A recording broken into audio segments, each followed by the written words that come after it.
In progress.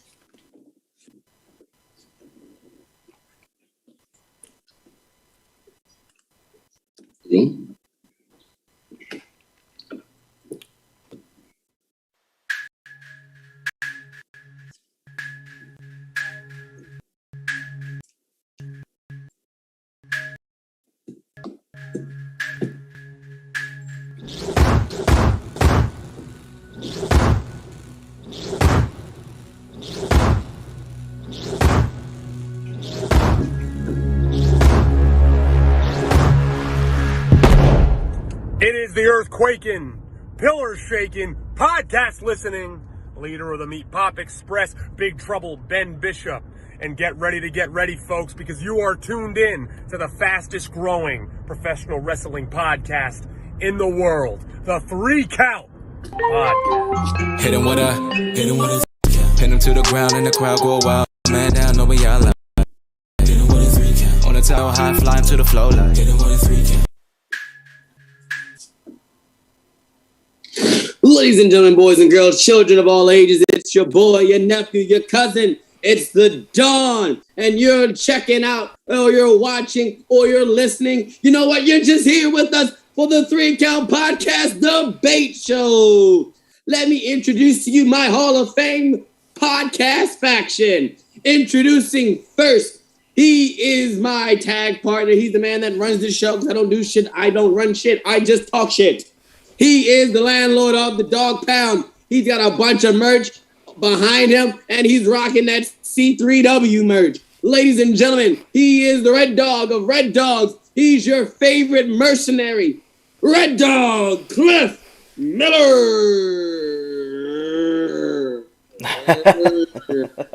It is the Air Force Intel Specialist, the one you call on to get the job done. Your friendly neighborhood Red Dog. What up, though? And last but certainly not the least, he is right next to me, and he has not been next to me in a very long time for this podcast because he's always in college and never here. But yeah, ladies and gentlemen, he's my little brother, and that is the only merit that brings him onto this show.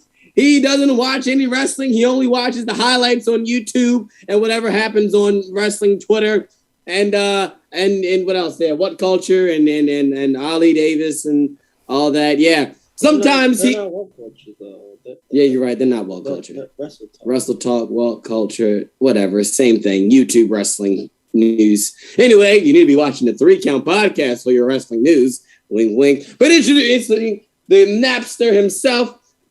Q, college boy, the drip master, all that in between, JJ.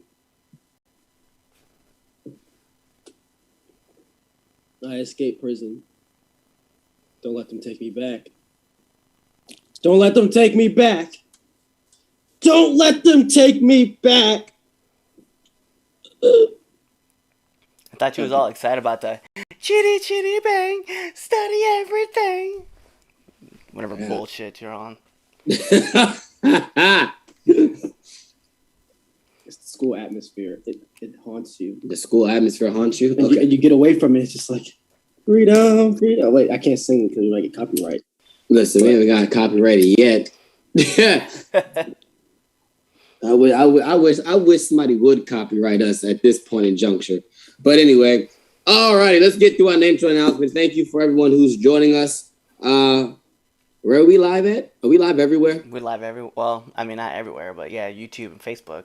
All right. So if you're joining us on Facebook, thank you for tuning in with us. Those of you on YouTube, thanks for checking us out. And for those who are listening on our podcast version, thank you for listening to us on your morning commute to work or whenever you are listening to this. But before we get right down to business, I have to let you know that you need to subscribe to us on YouTube. All right? Subscribe to our YouTube channel. Hit that bell button, youtube.com/3 Count Pod. Okay? Hit that subscribe button. Hit the bell button so you can get a notification every time that, every time we post the video. So make sure you subscribe. Subscribe to us on all of your favorite podcast whatever outlet you use to get your podcast, whether it's Apple Podcasts, Google Podcasts, Spotify, Stitcher, podcast.com, I Love Podcast, podcasthub.com, any type of podcast website, we're on there. I think we are. At least that's what I said on the Anchor to put us on everywhere. So, but if you're on Apple Podcasts, make sure you give us a 5-star Frog Splash review. Tell a friend about your favorite wrestling podcast. Also, follow us on all of our social media platforms. We are on everything, whether it's Facebook at 3 Count Podcast, whether it's Instagram at 3 Count Pod, TikTok 3 Count Pod, Clapper 3 Count Pod. Did I say TikTok? No, you did now. TikTok 3 Count Pod. And the only different one is Twitter, and that's 3count_pod. So make sure you follow us on your favorite social media platforms. Definitely on TikTok and Instagram. And Clapper, that's where you'll get some, we'll get the quick dives and all of your daily news for wrestling. So definitely follow us there on your favorite social media. Check us out on our shop. Okay, we got a shop, as you can see. Cliff's got a 3 Count Podcast shirt up there behind him, and with his wonderful, wonderful merch. Where you can get his merch at whatamaneuver.net, but you can get 3 Count Podcast merch at Pro Wrestling Tees. The store where AEW sells their T-shirts. Yeah, well, we use the same guys to get our shirts, so go there. Next time when you go buy a CM Punk T-shirt, because all you marks love CM Punk, go buy yourself a 3 Count Podcast shirt. All right? Buy a shirt. It helps support the podcast. If you want to just donate to the 3 Count Podcast, you can definitely do it. Serious talking, and I did not ask her to speak. Women. You're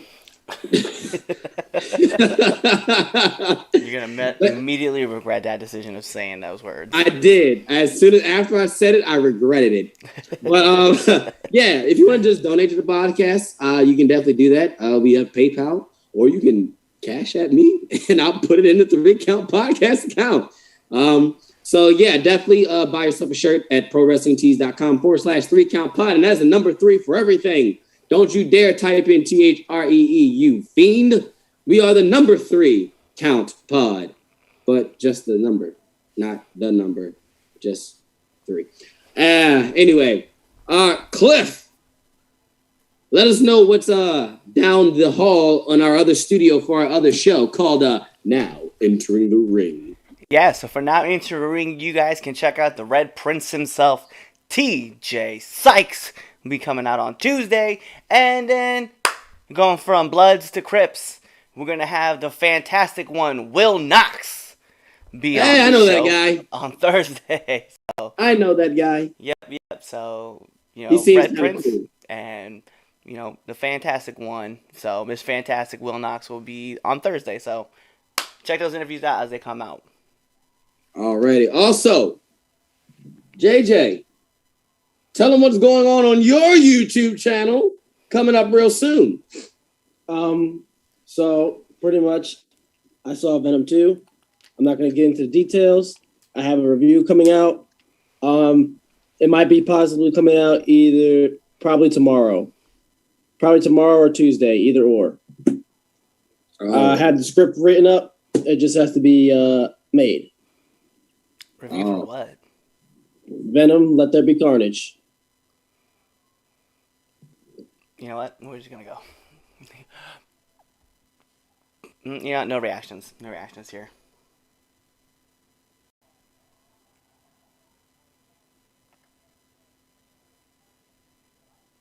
Alrighty, now it's time for the match of the week. I'm just gonna. You're just gonna, tell me your match of the week. I'm gonna sit back. You gonna tell me your match of the week?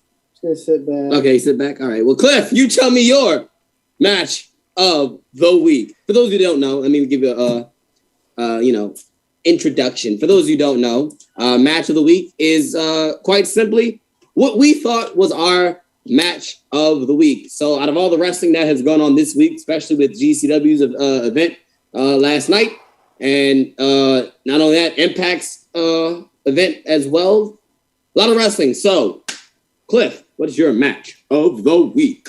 So I'm never one that's going to give away any matches that coming off of the top 10. So those will have to be on delay. But we do got to talk about one that happened at GCW because, Jon Moxley and Nick Gage, man, they know how to dare down a house and tell an amazing story. So that will be the match of the week for me. And then you guys will be able to check out the top 10 coming up. All right, match of the week. Joshy. Stole my match, so I'm going to go with a different one. What match did Ollie Davis tell you to go with? The answer to that is he didn't because he's on vacation. Pepperoni.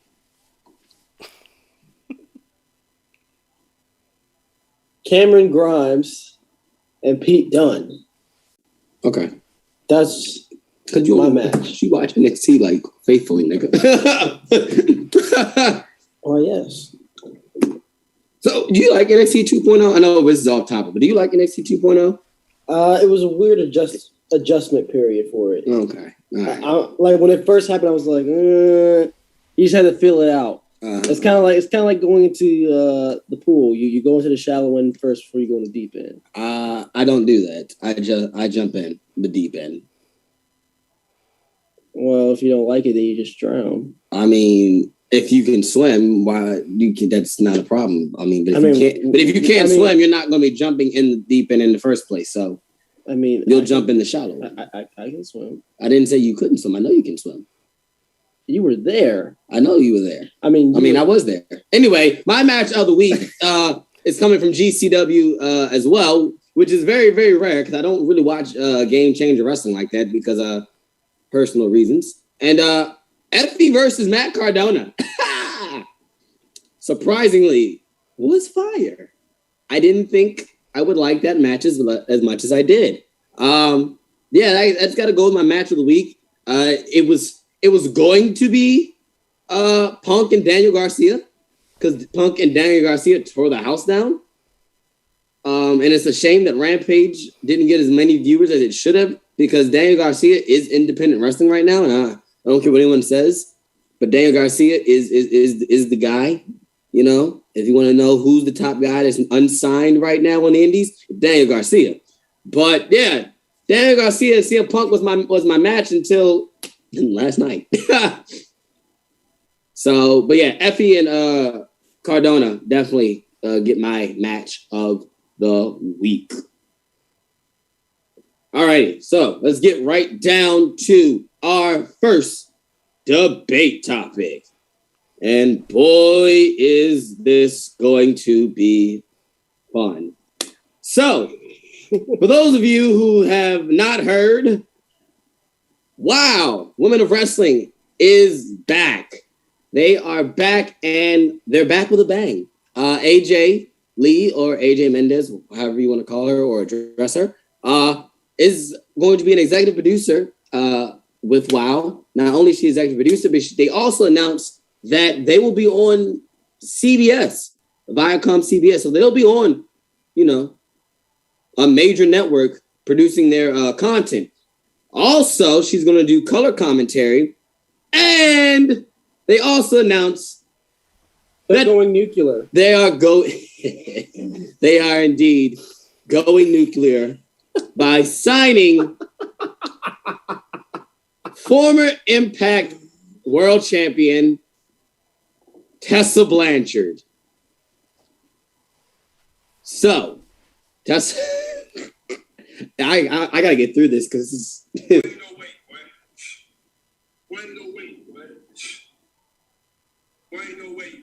Yeah, no way. It's a way. There's a way. There's a way. They definitely did that. And despite Tessa being very nuclear, as the major wrestling companies have said, with her backstage issues and her behavior issues. So we're going to debate on the fact, does Tessa deserve a second chance? With the news coming out that she's now part of Women of Wrestling, being on CBS, being, the face of this new brand of women's wrestling, Does Tessa deserve a second chance? Who wants to start this one? I'll go. You'll go? All right, Josh. Go ahead, Make Josh. it sweet, simple, to the point. Jermaine Cole. Jermaine Cole. J. Cole. Cole World. There was a phrase he once said. It's called, fool me one time, shame on you. Fool me twice, can't put the blame on you. Fool me 3 times, Well, the peace signs. Load the chopper, let it rain on you. I love that verse, but what the fuck does that have to do with this? Simple. She doesn't deserve a second chance. Okay. When someone shows you who they are after ample chances, like a lot, why should they be given another chance?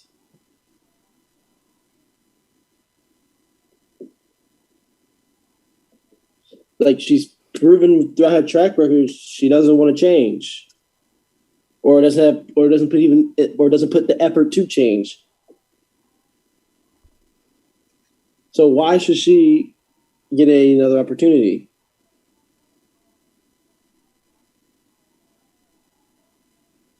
All right. Cliff? Does she deserve a second chance? Yeah, I do. I think so.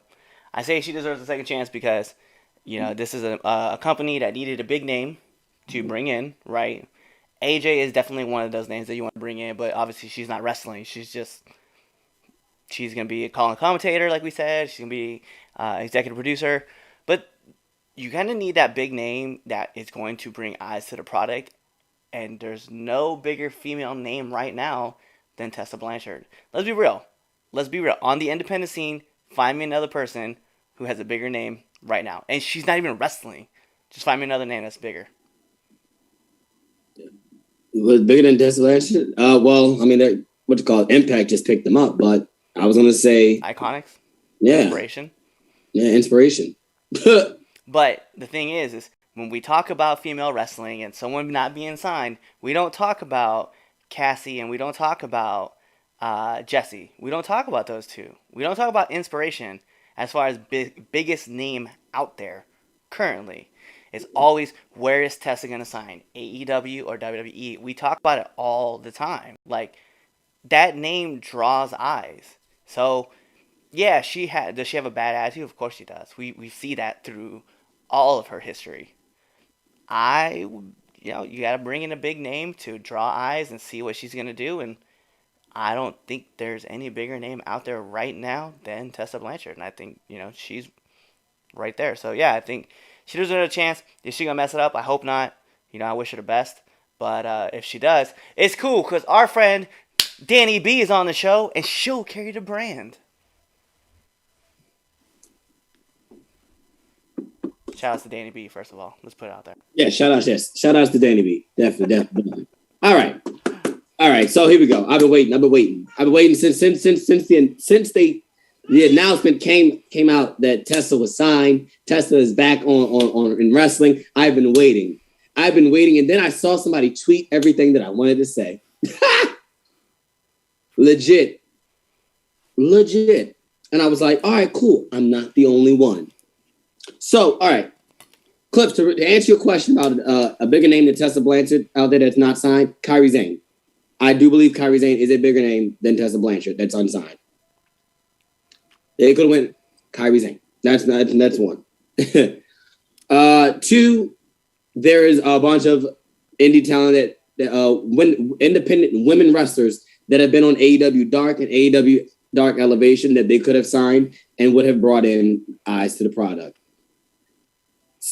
We have the thing was, we say giving her a second chance, but the thing is this: it's not like she got caught saying, like, we all know she didn't get caught saying, a racial slur one time. It wasn't like it was a one-time thing. Oops, my bad. No, it was a pattern of behavior that was called out by numerous people that came out during the speaking out movement, even after the fact, when all the heat with Tessa came out, that said that Tessa has used racial slurs, she is a bully, right? And then what did Tessa do? And I will give you the quote. She said, I absolutely didn't use that word. I don't have racism in my heart. I did not do what I am claimed, but am ready to use my platform to support the fight against racism. So, right, that's what she said. She did not take responsibility for her actions, right? She did not take responsibility, but has the audacity, right, to fight the fight against racism, to do their best. And then on top of the fact, she supports a known child rapist, right, by using her ring and their gym facilities and training an actual child there. Like Tessa, as much as we want to, everyone deserves second chances and this, that. No, Tessa does not deserve a second chance. Tessa blew it. She blew it. Like, no. Just because your last name is Blanchard and you're the daughter of four horsemen, no, you don't get a second. No, she does not deserve a second chance. No. Like Josh said, when someone shows you who they are, believe them the first time. Like we saw how her her exit from Impact went, and that was nuclear.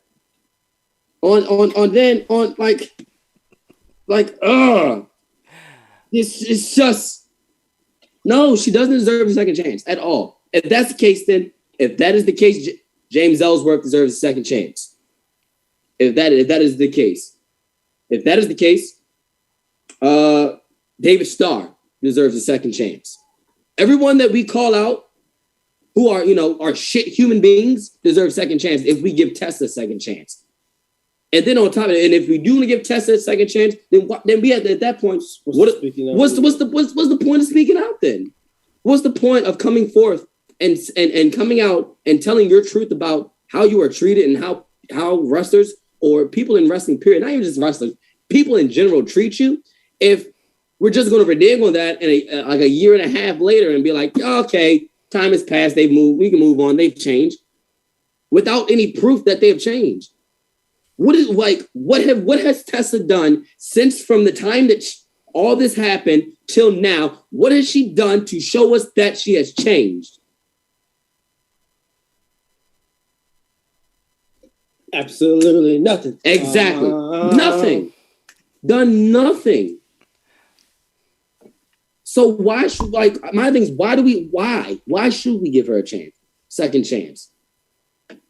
It's just if we give her a second chance, then we had and it's sad on the management of women's wrestling. I get it. I understand big name, all that, and besides the Tessa Blanchard is a name. Yes, I get that. Yes, she's a name. I mean, you're going on CBS. I get it. I understand that from that standpoint. But what does it? And I always preach this. What does it have to take for us to put people before making money, people's feelings, and people with the good intention before wrestling? Everything's about a fucking booking. It just every time something like this happens in wrestling where we make excuses and we try to pass by what happened in 2020 with the speaking out movement. It mind boggles me. It really mind boggles me how we just don't give a crap as long as it's for the benefit of our entertainment. Like, what about Austin Theory? We just forgot about that, right? Oh, he's with The Way. It's entertaining what he's doing with Johnny Gargano and everything. It's entertaining. When is enough is enough? No. Tessa Blanchard does not need to be wrestling point blank. I'm sorry. I don't care.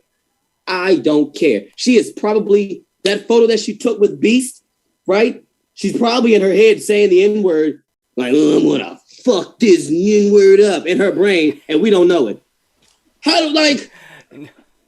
Sorry. I'm laughing because I know knowing you off camera, like I know how this conversation goes. I just like the fact that you just like paused yourself. No, like we're on Facebook and probably should. I had to because Facebook is real cool. They're real good on cutting stuff and taking stuff down. My tag partner's in Facebook jail like 3 times a month. Right. You said 3 times. It is. It's facts. Prince is in Facebook jail all the time, and there's always he's calling out white people on their crap, on racist stuff. So, but yeah, it's just why? Like, is it because is it because of the fact that it's a racial slur and it's just bullying that? Okay, it's not that bad. It's not like she's a predator. Like we give a pass to that.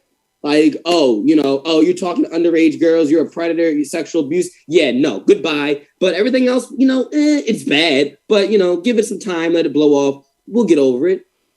Is that the criteria that we have gone to now? Where it's like, who gets a second chance? Because if that is, I'm getting out of wrestling point blank. I'll say it right here, right now, on October 10th. Like, what is the line? Is what I want to know, because I don't want to see Tessa Blanchard. I do not want to see Tessa Blanchard on WoW. I don't.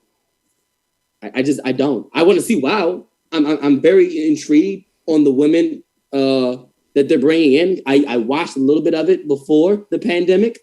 I like the product and this relaunch that they're doing with AJ and everything. Cool. I'm all for it. But I don't care to see Tessa Blanchard. I did not want to see her in AEW. I did not want to see her in the E. If I did see her in the E, I hope Charlotte whipped her ass. But why? Why? Why do we have to give her a set? Why do we have to? Why? That's what I want to know. Why? No, all right. So, kind of state back on something that you'd mentioned. Kyrie Zane, she's still signed to WWE. She's not a free agent. Really? Yeah, she's still a part of WWE. She's an ambassador for WWE Japan until they officially shut it down. Which is that's why she's back. Yeah, she's not released by any means, not any stretch of imagination. So just kind of to put that out there. I'll take that back. Wow. Yeah, that's why. That's why. That even sucks even more on Kyrie Zane's part. Right. Well, she wanted to get back. She wanted to be with her. She wanted to be with her new husband. She wanted to spend time. Okay. Well, there's no knock to her on it. And I get that. Yeah. So that's why I was like, I do agree that when she gets released out of her contract, yes, by all means, she's gonna be a massive name that you need to get if she wants to come back to the U.S. Gotta put that out there. I do agree that there's probably there's a load of names in the indie scene for women wrestling that you can bring on. Shit, another one of our friends of the show, Kai McKenna, she's out there. She's still indie. You can still bring her board. It's just that when you bring it, and how would you do this, right? How would you, if you wanted her gone, right? Who do you go to, right? What do? You do what the fans did, right? And I say that in the sense of, remember when the Fabulous Moolah the Rumble Royal was supposed to be going on? And what did the fans do? They went to E. E was like, we're doubling down. So the fans were like, we'll go to Snickers. And that's what they did. They went to Snickers and they just gave them everything that Fabulous Moolah had done. And eventually got back to where it's like, either you rename this or we just pull out altogether and we'll take our money with us. So you don't go after the company. You go after the sponsors. Money hurts. Your pockets will talk. So if the fans are really going to be on board with this and say, we don't want to see Tessa Blanchard at WoW, you don't go talk to WoW. You go talk to Viacom. You go talk to, whoever's out there wanting to buy ad space for WoW. Unfortunately, I know that sucks to say, but it is what it is at that point. She's going to draw a lot of eyes, though, to the product because they're going to want to see what's going on with her. So, I don't know. I feel like that's where you got to start. You have to start with that first and then move on. You see, you shouldn't talk to Viacom and CBS. We don't know who the type of people that runs Viacom and Viacom CBS. Let's keep it $150. Can we keep it 100? Let's keep it 100. The type of people that run Viacom CBS are the same type of people that Tessa Blanchard, is. Same type of people. So that runs in their wheelhouse. They wouldn't care. And that's the thing. Well, okay. So I like that we're going Viacom. they're gonna be like, oh, she wasn't wrong. Well, CBS. Let's kick it back. Let's kick it back, right? So Viacom owns another massive network, right? And when a certain individual, not mentioning any names, Nick Cannon, went off and said what he said, right, on his own podcast, on his own platform, Viacom came back and said, hey, we're going to cancel your show. And they canceled the show. How did they get Wild 'N Out back on MTV? I'll tell you. Fans. I said we were mad. I was mad. The fans did it. They were pissed. They wanted their show back. They love Wild 'N Out. They love Nick Cannon, and they legitimately got behind with the sponsors and were like, "Yo, we want this show back. How are we gonna get it back?" And they kept pestering, and eventually Viacom had to listen. So yes, it will make a difference. And to be real, in today's culture, it will make a difference. Whereas 10 years ago, it wouldn't have. So if you don't like it, go after the sponsors and tell them, like, hey, this is what we want. My question still didn't answer, though, as far as how do we feel like, why do we have to give her a second chance? Every good show needs a really bad guy to not like. Where do you think Tessa Blanchard lands right now? And I say it knowingly, but where does she land right now? She knows it. She made a T-shirt that said that she has nuclear heat. She knows. Which she knows, and that's why she's listen. She said it. She put out there that she knows that she's nuclear. She knows the crowd's not gonna like her. CBS knows they're about to have a huge backlash. And guess what? They're going to press forward. People are going to dislike it, but people are going to watch because guess who's there? Blanchard.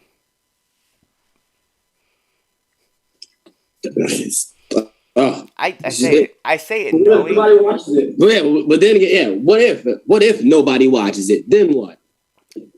First of all, hypothetical. Yeah, what if? No. I know. Let's talk. Let's just even break it down. Where would they put it? Let's play the scheduler. Where do you put it? Where do you put it? Sunday through Saturday, in a time slot. Saturday, I would put Saturday morning or Saturday right at that 11 o'clock spot.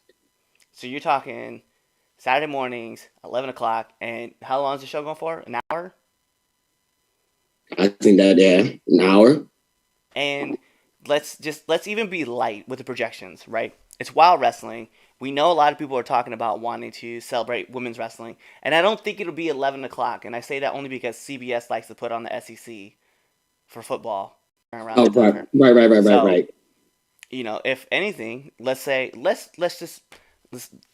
Thursdays, right? Let's say Thursday nights, and I'll even tell you 7 o'clock, 8 o'clock. 8 o'clock on a Thursday. And the projections, I bet, for that show alone, I bet CBS has 60,000 is probably a projection. But you're also knowing that this is one of the major networks that you can get on free TV, right?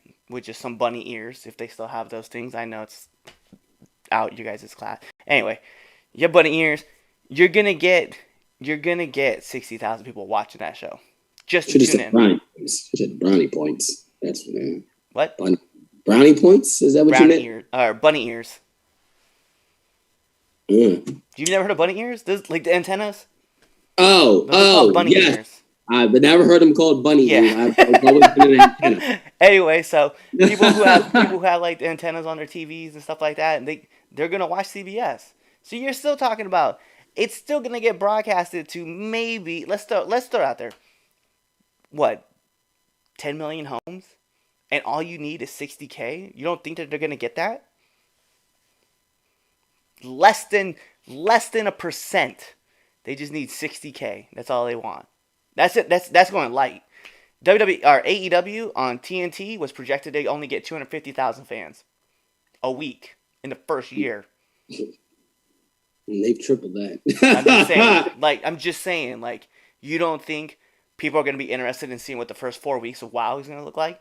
Come on, man.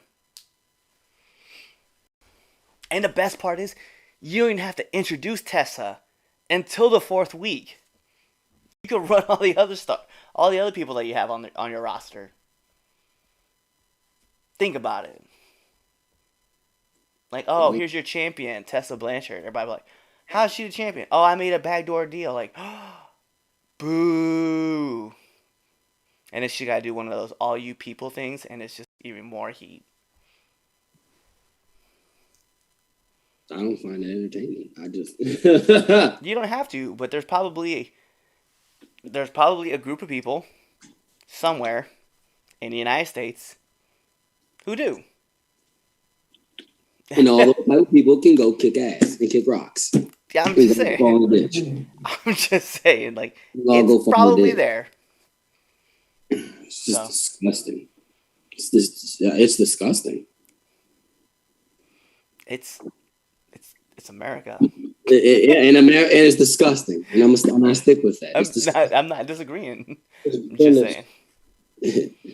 That's what it is. Business.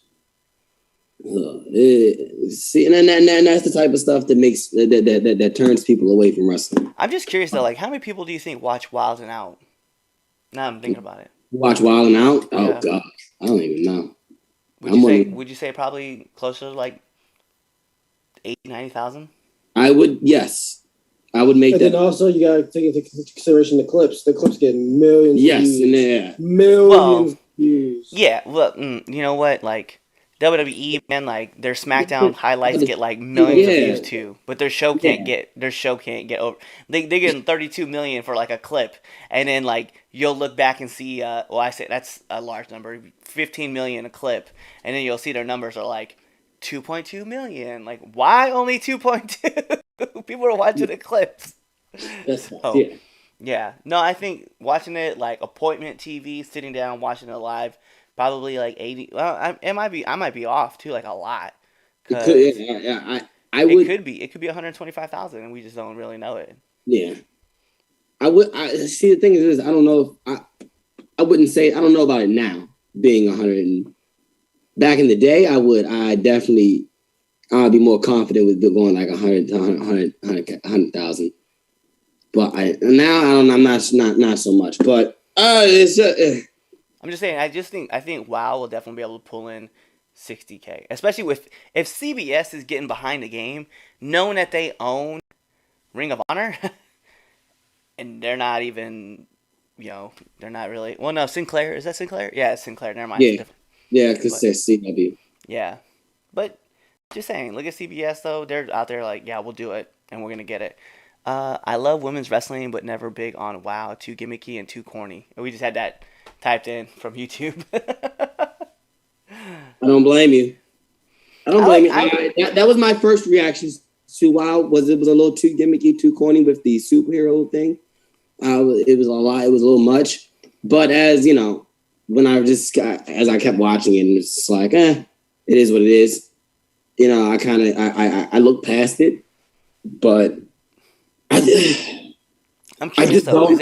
Is it supposed to be like a studio show, or is it going to be like a travel? I don't think it's going to be a travel. You don't think so? I don't know. I mean, if CBS is putting money behind it, like. I mean, if CBS is putting money behind it, but there's the thing: where are they going to at that point? You get into what venues are they going? They going all over Texas, all over. Yeah, exactly. Oklahoma, Florida. You have places to go. Yeah, everywhere WWE has been, that's open to business for WoW. They just got to be smart about where they go and what venues they choose, because obviously you're not going to Dallas and going to like Cowboy Stadium, right? You're not going there. But to say you go to, the Pepsi Center in Denver, that holds 15,000, you can still fill it up with probably 5, 6. I don't. They're not selling out though. No, not right now. I'm not saying that they won't. I'm just saying not right now, but. They go to Chicago. You have AJ Lee come out, like. Oh well, absolutely. Absolutely. If you could probably get her to go. Just her alone, probably. 8,000-9,000. especially like that's like she has that draw like her husband as far as Chicago's concerned. Yeah, I'm just curious to see what other talent they can pick up. I mean, that'd be interesting to see. Yeah, and hopefully they get rid of Tessa. Maybe. I agree. I mean, I'm gonna always stick with the fact of the matter is that this is not a one-time thing that she's done. And she's still no effort. And then there's nothing like there has been no growth. There's no proof of growth, no nothing. She sat there and said that this is not me. There's nothing, I didn't do it. And then she wants to fight against, racism with her platform. But what has she done to fight it? Also, Nothing. I'm just very curious to see like what the crossover. Sorry, I know like we're still talking about like her. I'm genuinely like I don't care like as far as Tessa goes. Like you mean like it's already kind of. I'm just curious to see like what WoW's gonna do as far as like crossovers because they're gonna need it. You're gonna have to get with NWA. You're gonna have to get with AEW. You're gonna have to get with Impact. You're gonna have to get with MLW. You're gonna have to get with Ring of Honor. WoW couldn't have got Melina as a big name. She's on NWA. Is she signed with them though? Yeah, she's there. Okay, I didn't know she was like legit. It's crazy. signed. Yeah, it's crazy to think like all the names of people. Like you could throw out names and we can find out where they're at. Lady Frost, currently at Impact. You know what I mean? Let's throw another name that a lot of people don't know, but they're gonna start seeing a lot familiar with. Let's talk about Brittany Blake. Right? She's known all over the Mid-Atlantic, and guess what? She signed to MLW. Right. Rumor has it. I'm saying. That's just rumor and innuendo. Oh, maybe she has a picture on Facebook that shows. Her Instagram may show her with the MLW sign. I'm just saying, who knows? Chelsea Green, you know what I mean? Like another person who goes from NWA to Ring of Honor to Impact. You know what I mean? Like she's all over the place too. Thunder Rosa, another name. Well, I know Thunder Rosa signed to AEW, but they could have bought Chelsea Green. Chelsea Green would have been a better name than Tessa Blanchard. I wouldn't disagree with that part. Like I just wouldn't. I would have rather see that than Tessa Blanchard. That's just me. I just don't. Wrestling. The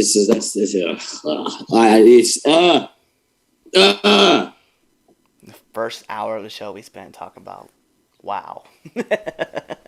Yeah. And Tessa Blanchard. More Tessa Blanchard than WoW, but we definitely. I see no change. Did you see some names that were signed to WoW though? I did not see all the names. I saw a couple. We have Danny B. Obviously, I saw that. I saw right. Danny B. Alicia, is it Alexandra Garcia? She's Alicia Garcia. Thunder Rosa's pupil, like her student, is signed. If I see her face, me. I remember people by faces. Yeah, there's a younger looking talent pool, and I'm super hyped because I think they're gonna. Well, that's good. I mean, that's good for them. I want to see. Actually, another name. I'm throwing this out there. I want to see Promise Braxton. Hell yeah, that's the name I do know. Hell yeah, I'm down for that. Yeah. Promise, yeah, that'd be dope. All right. I think we talked enough about WoW. Wow. and Tessa Blanchard and how that's just a shitty decision. Get if you caught that reference. If you know, you know. If you know, you know.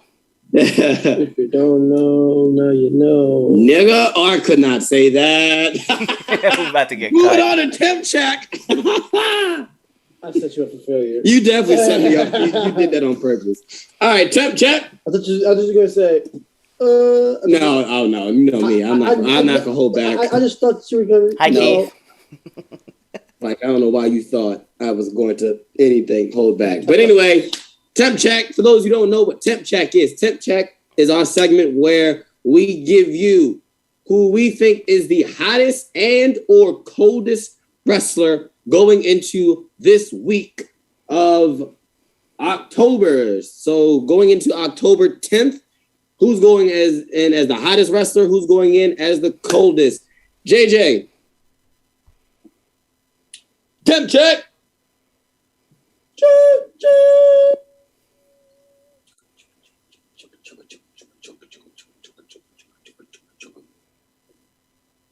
Coldest wrestler right now.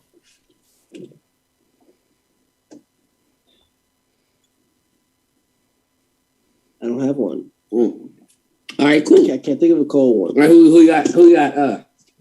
Hottest wrestler going into this week? I'm gonna say. I know people are not gonna like this one, but I'm gonna say Naomi with her match with Sonya next week. Oh, okay. I'm actually kind of excited for that match. So, you know what? Funny thing is, I would because what you call that's not a bad choice. I mean, Beyonce and Blue Ivy are fans of Naomi, so once you got actually that was never confirmed. It's not confirmed. No, I know that was brought on. That was brought on in a certain chat room. Yeah, it's not confirmed.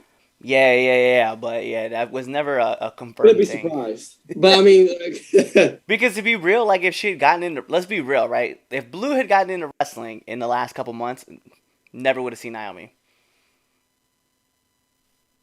She never would have seen Naomi. It would have been Bianca Belair or Sasha Banks. Like, well, I mean, Naomi's been on she's had segments. She's been on TV, but she hasn't been in matches. Right. She has. That's what Cliff's basically saying. But I know what I know. She's not wrestling. It's called wrestling. She's not wrestling. But still, even though wrestling's only like 50%. That's still no. That's not. But still, if you see somebody look like you, you'll be like, oh, like that's just like there's no different than Cliff liking if he was like a little sport there watching Eddie Guerrero back in the day. Oh, it looks like me. I like him. He may not have wrestled. He may have just said Latino Heat. But I get what I get what y'all saying. I get what y'all saying. But anyway, all right. Thank you, Keith. So you got you talking about so Naomi's your hottest wrestler going the week. All right. Yeah. My coldest. I'll start with my coldest wrestler. Coldest wrestler going into this week. It's a damn shame. And we'll get to that later in our third debate topic. But I gotta go with Tony Storm. I'm gonna go with Tony Storm. I like Tony Storm. Go with Tony Storm. She lost this past week, and especially in a tournament where it's her moment to shine and give it a rub. She took an L. So that's my coldest wrestler going into the week. But my hottest wrestler going into this week for the fourth week in a row. My hottest wrestler of the week. Who is it? My tribal chief. Who is it, Oos? Your tribal chief. Who is it, Oos? The man that sits at the head of the table. Who is it, Oos? He is the reigning, defending, Universal, Heavyweight Champion of WWE. The one, the only, Roman Reigns. When you have a stadium as hot as San Jose was, acknowledging you, what more is there to say? What more is there to legitimately say? I listen on maybe next week, depending on how things go, Xavier can get that spot. And that all depends if he takes an L or a dub. But for the fourth week in a row, and next week is going to look like a fifth week in a row. But right now, hottest wrestler going into this week, Roman motherfucking Reigns. Oh, I want to cut you off real quick. Go ahead. I don't know why you. I know this has already been said, but Paul Heyman. Oh, Paul Heyman's a genius. Paul Heyman. That's what. Listen, all you indie marks out there who don't have a character, take notes on Paul Heyman. He doesn't even wrestle. He got more character than half you indie marks on the scene. Yeah, I'm calling you out. That was beautiful, man. I had to rewatch that promo like 3 times. Man, I watched it live and rewinded it like twice. Oh, I need tissue. I'll be back. Yeah, go get your tissue. Go ahead. All right, Red Dog, what you got? Temp check. All right, man. So temp check for me is gonna be a little different this week. This year? Yeah, this year. This year, definitely this year. So, all right. So let's talk about our temp checks. I have one in the box. I got one out of the box. I got one warming up, and I got your ice cold. So, as far as the ice cold goes, all of WWE women's roster. All right, cool. I can get with I that. agree with that. All of it. Not. That's why I was having a hard time picking. I was like, ugh. Yeah, the whole thing. I don't know how you have 2 Queen's Cups, Queen's Championship matches, less than 3 minutes, and AEW has a Rampage match with Sky Blue and Jade Cargill, and the match goes just about 1:05 longer, and Roman Reigns' entrance goes 15 seconds longer than both women matches. That's a shame. That's a damn shame. That's your ice cold right there. Warming up. Let's be upfront, right? So as far as warming up goes, someone I think that we can start getting behind, Adam Hangman Page. I mean, the man just came back. Obviously, you could be like he's on fire, but my person that's in the box that's on fire, man, the hot box itself, Alexander Hammerstone. MLW defeats Jacob Fatu for the MLW Heavyweight Championship. It's still the open weight champion. I mean, there's just not another person you can go with. You gotta go with that guy. I mean, I understand the Tribal Chief, but when you beat a Fatu, you go to the top of the list. You know what? And there's a reason why he is not the Tribal Chief, and that's why Roman sits at the head of the table and Jacob Fatu just eats there. Yeah, well. No disrespect to my oops, Jacob. No disrespect, but that is, I mean, it is what it is. I bet you if I was Roman, it wouldn't have happened the way it happened. It doesn't matter. Fatu, and that's all I need to know. Somebody at the Fatu table got taken out. So let's talk about a wrestler that's outside of the box. I say wrestler, I mean wrestlers. Can we not talk about Pure Ignorance and Red Dog maybe? Doing it, right? Kings, Queens, we just doing our thing, right? Back-to-back months? Like, is that a thing? Like, I wonder if that's ever happened before, that back-to-back months we win the tag team and a Rising Star? Has that happened before? I don't know. I don't know. I'm going to claim it hasn't, and if it has, I'm not going to acknowledging it. So we're the first ones. All right, bet. That's cool. Shout out to Keith though. Keith wrote it in the chat. He was like, "Congrats on the awards," and I was like, yeah, "Appreciate it. We're as hot as shit. Like, we have the best podcast, back-to-back defenders. Like, yo, let's go." That's facts. That is facts. You know what? I'm okay with that. I'm okay with that. Oh, buddy. Hey, Cliff, check how are we doing on our in our chat? Well, I mean, we did get our congrats on our monthly awards. We do have people talking about how, women's wrestling, was kind of gimmicky, but, it is what it is, Otherwise, things are kind of silent. All righty. Well, then we're going to move on to our second debate topic, and that's talking about what's going to happen on Friday night. We got a little battle, head-to-head battle, even if it is for 30 minutes, but it's going to be a battle, all right? Smackdown is not going to be on Fox this week. It's going to be on FS1 due to the baseball playoffs going on. So Smackdown's going to be on FS1, and it's a supersized Smackdown, which means they're going, instead of 2 hours, they're going 2.5 hours. So SmackDown is ending at 10:30 this Friday.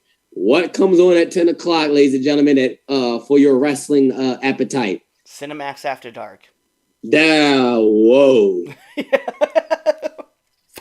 Whoa there, pal. You get out of here with that. Right? Jeez. That was not go. I was not expecting you to say that. Just go like this. Yeah, you just gotta. So, all my '90s kids know.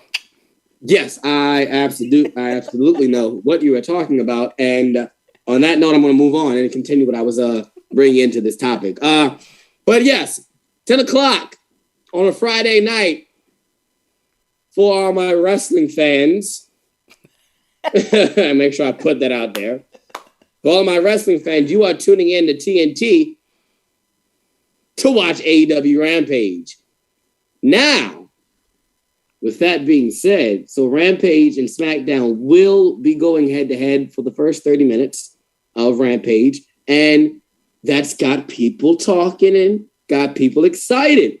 It's even got Tony Khan talking and exciting, putting out the shots, saying that, hey, he's excited to go head-to-head with WWE's number one show, because let's keep it $150. SmackDown is the A show. Raw is the secondary show.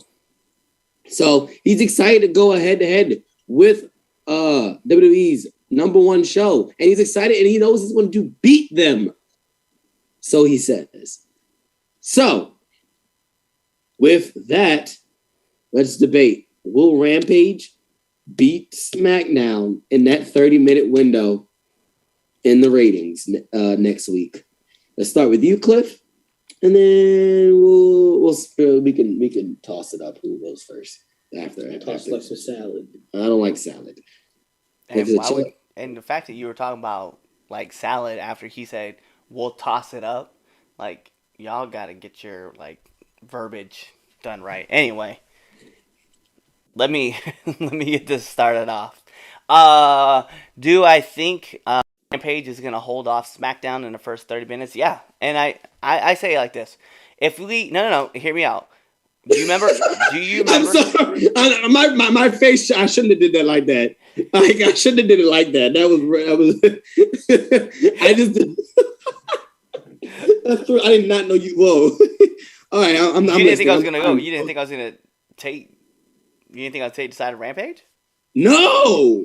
Oh yeah. If it's on Fox Sports 1, like it's not like it's on also, Fox.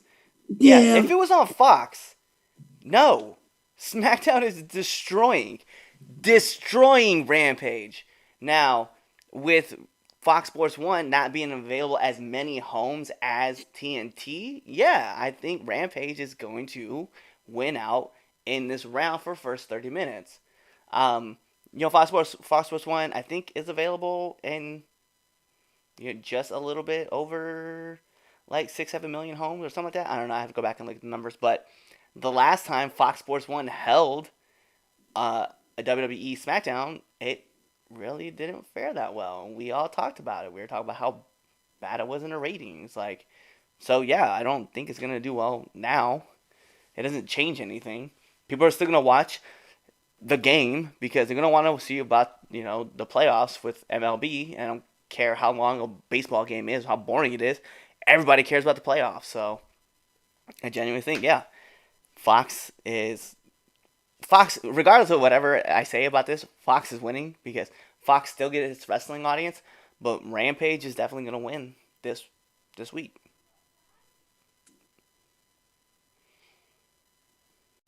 Yeah,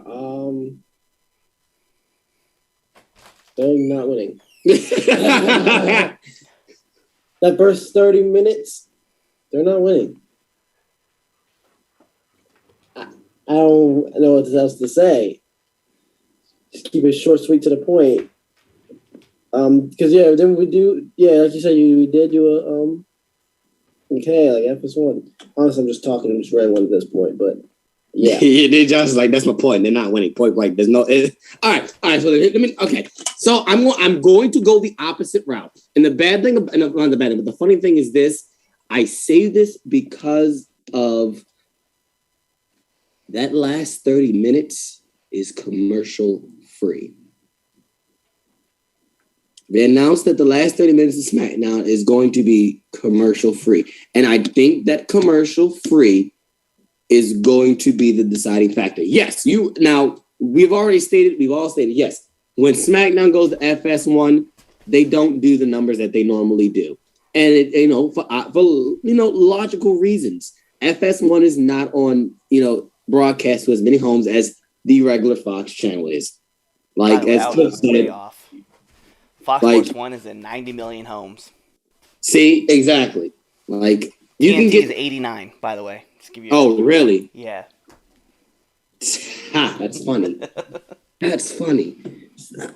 That's funny. But yeah, like, even though we have that, like, you can get Fox with bunny ears, as Cliff said. That's such. I'd never heard that before. You definitely showed your age there, bro. Never heard that one before. I think SmackDown's going to hold it because they're promoting the hell out of this SmackDown episode. Whether they're talking about the King of the Ring, the Queen's Crown tournament. There's even they're talking about Brock Lesnar showing up, Becky Lynch versus Sasha, which will probably be the main event on SmackDown, and that's probably going to be the match that holds that commercial free spot during that last half hour. So I think, and I even when I first heard about this, I was like, oh no, Dynamite's got this. Not Dynamite, I'm sorry, Rampage, wrong show. Rampage is going to take it in the water. Rampage only gets about what, 600,000 viewers we're talking on average. It's not, they don't do Dynamite numbers, but I think SmackDown, off of the fact that SmackDown has been doing really well the past couple of weeks, I really do feel like that the wrestling fans are going to tune in to watch SmackDown. If SmackDown was garbage, like it was that last time, I think, like last year when they were on FS1, when SmackDown, well, I wouldn't say garbage, but it wasn't up to par as it was now, I'll be like, yeah, Rampage got it, But SmackDown has been putting on a quality show overall.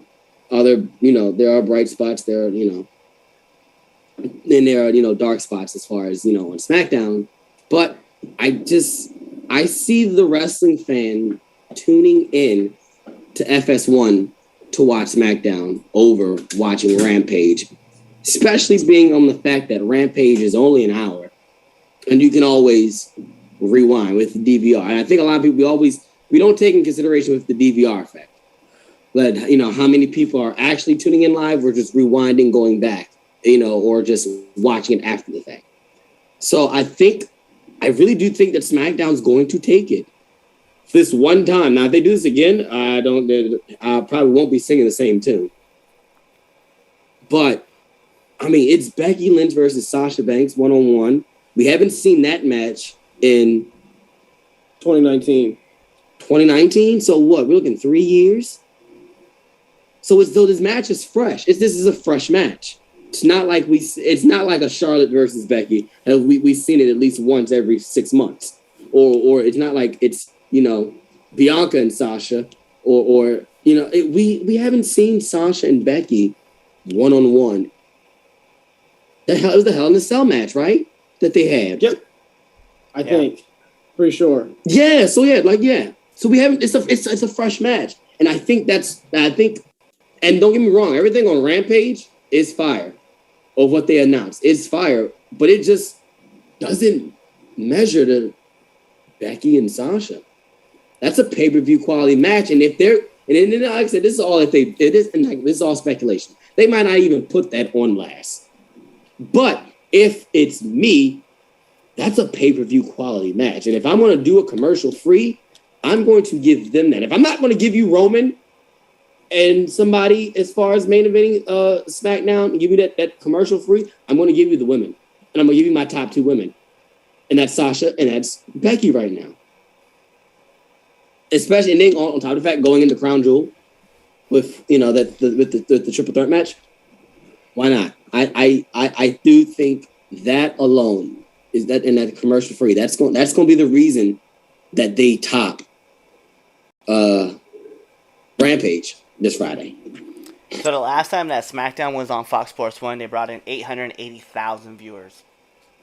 And that was that super show that they did. Okay. Where they brought back like Jimmy Hart, they brought Hulk Hogan in, they brought in like everybody for like. Oh yeah, that one I didn't watch because they put Hulk Hogan on. Yeah. And then last week's episode of AEW was actually 622,000. So it'll be interesting. But I think that's the problem though, is that WWE is going to put on a big match right at the beginning to capture all their audience, right? But if you're only putting 800,000, those people might not get Fox Sports 1, or may not even want to watch Fox Sports 1, and just wait till the 10 o'clock hour to watch TNT. You're right. No, you're absolutely correct. That is the case. Plus, what happens if you say... Because do we know what matchups are coming for Rampage? So they did. I remember Tony Khan did announce it. I just don't remember off the top of the head what it is. I don't remember. I have no idea. Let me see if I can pull it up real quick. But yeah, because Tony Khan, CM Punk and Matt Sydal. Yeah, CM Punk and Matt Sydal. Yeah, that.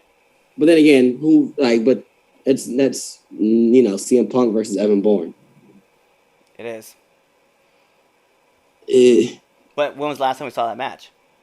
It's been a while. It's a fresh match. Yeah. That's true. That is true. Why can't I find it?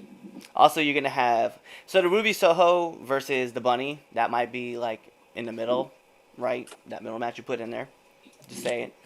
And then after that though, this will be something that we do gotta talk about because this will be something.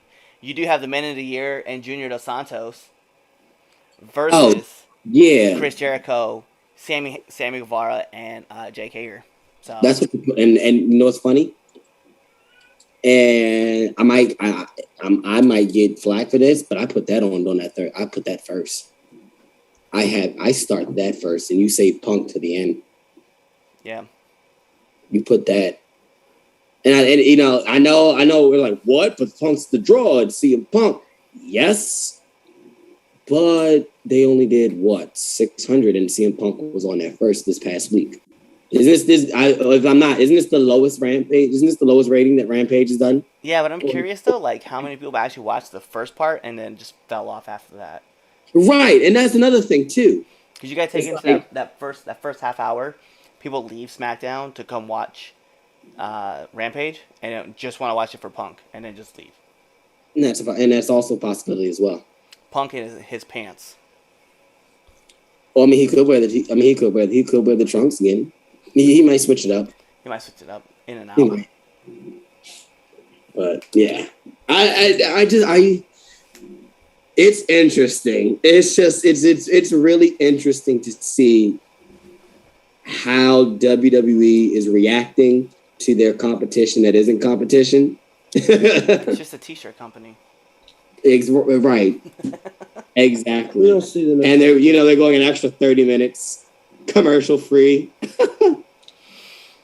So it's interesting. What do you guys think? Like as far as our listeners, like, do you think SmackDown's going to take the dub, or is Rampage going to come up with the upset and give WWE the SmackDown? We got a suggestion that they need to let Arn Anderson kick off Rampage. You know what? The fun thing is this. That'll get people to watch. I would definitely watch. I'd be more intent watching with Arn Anderson just leading the way. Arn's promo, though, with Cody, I thought was hilarious with him burning his clothes and the tie. It's like, but Arn, I like the tie. That's not, all right, here we go. I thought, I enjoyed that. I really did. But, yeah, man, it's y'all. You know what you do? You take Ruby Soho and you take Bunny, and you give them like a 5-minute match, right? Hear me out. Put it in the middle. You take Men of the Year and you give them 10 to 15. That other 10 to 15 minute match, bruh, You bring in Buddy Matthews and you let him and Malachi Black tear the fucking house down. Now you're talking. Now you're talking. I mean, they're already signed to an indie show. I mean, I just want to see that match. Again, with no restrictions of what WWE would be like, hey, you can do this, but you can't do that. Like, no. Even my dog agrees that that's a good match. Look, my dog is panting because he wants to see that match. Duke knows what's up. He knows. He knows what's up. Yeah, Malachi Black, Buddy Matthews, let me get that match too. That's a great match. He's like, I might have to sit my tail down and watch. Right? Hold on a second. He wants to run out of the living room. Alrighty. So, yeah, I got Smackdown. You guys got what you call it? Rampage. Yeah, that's and I don't fault y'all for picking that at all. I don't like. I completely understand why. Like why you all say Rampage. So, but all right, moving on to our last debate topic, and this one's we might see Red Dog today for this one. We might get another Red Dog for this show. All right, is the Queen's Crown tournament already a flop? Just there it is. You don't need an introduction. If you're listening to this podcast, that means you know about the Queen's Crown tournament. You have seen what happened not last night, but this past Friday. You saw Toni Storm lose. You saw Carmella win. Carmella win. Just the fact that Carmella won. So, is the Queen's Crown tournament already a flop? We are really only one night into it, but can we consider this already a flop? Start with you. But it says leave Cliff last. Leave Cliff last.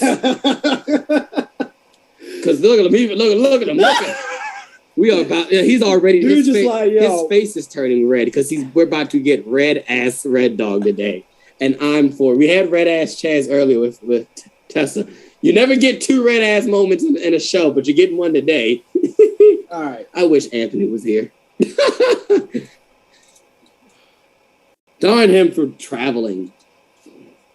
Yeah, I said it live on the air. Darn you, Luis.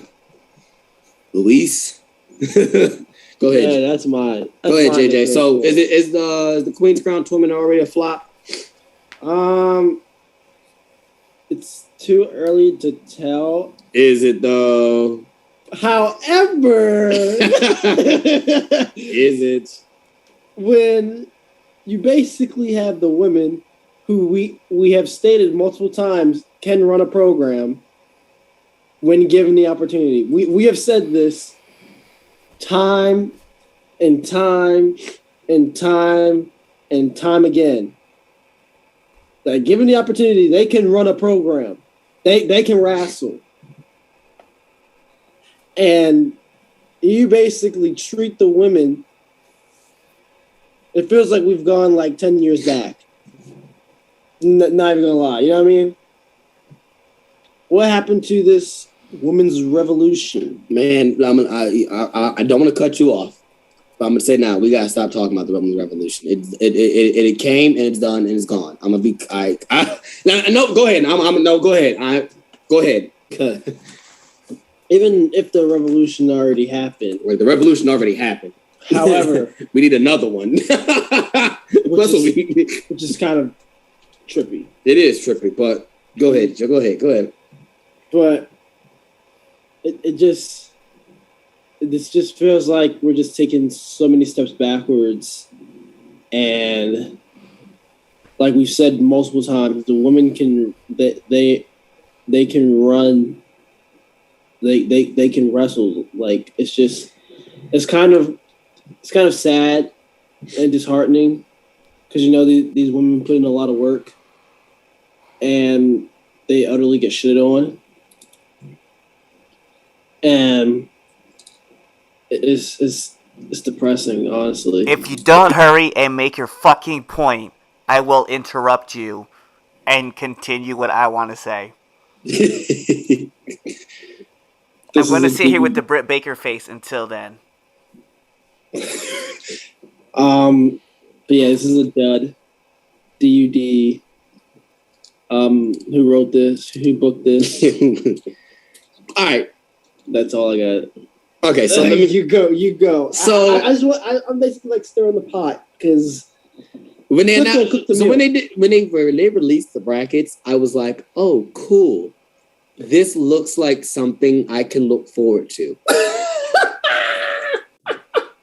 Like before, let's look at it though. I mean, on paper, Toni Storm, Zelina Vega, right? Liv Morgan, Carmella, Doudrop, Natalya, Dana Brooke, and Shayna Baszler. That sounds like a dope tournament, like a cool tournament I can get behind, right? All right. So mistake number one, I already said, Toni Storm losing to Zelina Vega. Now you can either say that bad or good, because both women deserve, this shine. But being of the fact that Toni Storm is your recent call up, that you brought her up from NXT, buried, and not only as the fact that you gave them 3 minutes. Toni Storm should have been the one to get over. She should have been the one that should have got the dub. The King of the Ring tournament, I know in the Queen's Crown, which is the equivalent of that for the women, is an opportunity to get your stars over, especially your new stars. So why do you have Zelina Vega going over Toni Storm? We already know who Zelina Vega is. We know it. We've seen her before. Yeah, she got released, blah, blah, blah, blah. And this is probably her time to actually give her a momentum. So I'm not too mad about that. But what really gets under my skin is the constant burial of Liv Morgan. Why is Liv Morgan losing to Carmella? First of all, why is this match still happening? It's the 7th time, by the way, since Money in the Bank. Like, why are we still seeing Liv and Carmella? This better be the last match they ever have for the next 8 months, or I'm going to legit write an angry letter to Titan Tower. Liv should have won that match. Okay, Carmella winning, bullcrap. All right, you could, and I'm gonna let you go. I'm gonna get to you, Cliff. But this thing, I'm gonna tell you, the finals should have been Toni Storm versus Shayna Baszler. That should be the finals, and we should see Shayna Baszler go over. Shayna Baszler better win this tournament, and if she does not, and if Natalya, Carmella, or Doudrop win this fucking tournament on everything that I love, I will throw a fit. Get that fit ring. You have already buried your women by giving them 3 minutes to put on a decent quality first round match in your first ever Queen's Crown tournament. This is your first one. This is the one where everyone's going to talk about. We're going to remember who was the first. You always remember who's the first of this. And you have decided to give the women less than 5 minutes, and you have the wrong people go over. Carmella does not need this win. Isn't Carmella going to Raw anyway? Wasn't she drafted to Raw?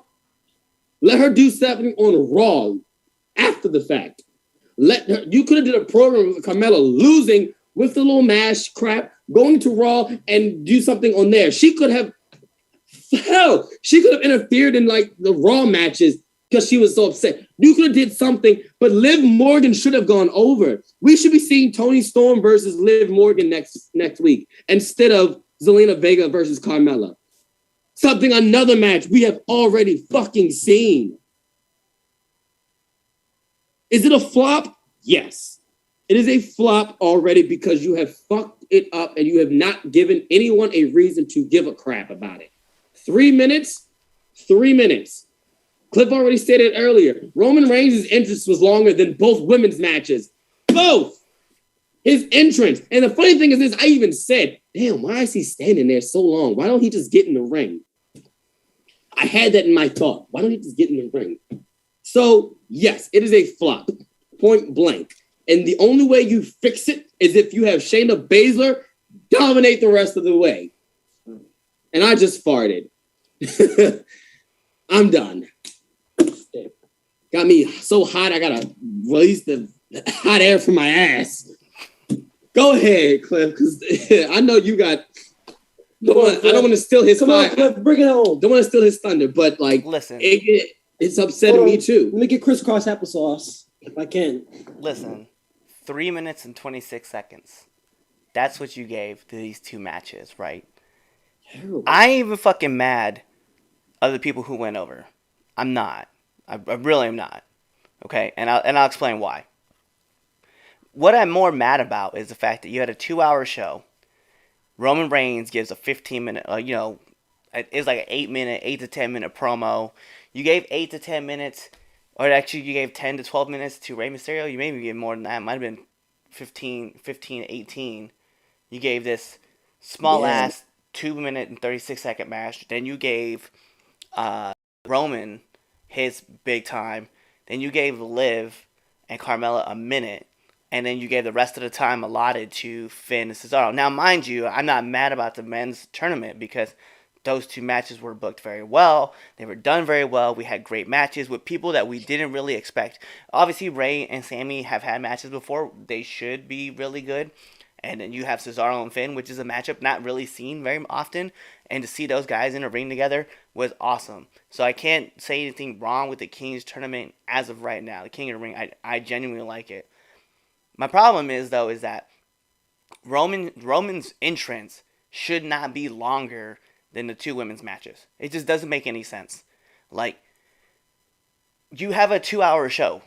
I get that you have segments and things that you want to get across. Like, I am very much appreciative of the fact that Sonya Deville and Naomi are going to have a match next Friday. But are they going to be the only women's match on there? And if so, how long is that match going to go? Is it going to go 3 to 4 minutes because you don't think that the women can sell it, can pull in numbers? It's weird how, like, on the same program we have Sasha Banks, Bianca Belair, and Becky, and talk about how awesome that little triangle is going on right off the jump, but yet we can't get anything done for them. Like, you gave that opening segment like 7 to 10 minutes, right? And then you gave Rey his match, which was like 12 to 15. I'm really sure it was like 12 to 15. Plus it went through a commercial break.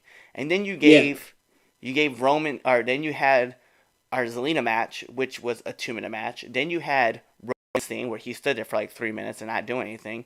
Then you had Liv's match, which was a minute, which was bullshit. And then you had Finn and Cesaro. I genuinely get tired of seeing the women's roster get disrespected in this fashion.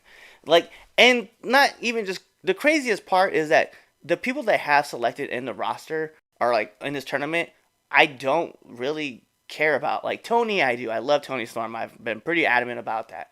My problem though is that where's Shotzi and where's Tegan, right? Two wrestlers that you brought up from NXT and you didn't even have them on the show. You had them at one time competing, like beating Natalya and Tamina consistently to be the number one contenders of the women's tag titles. And guess what happened?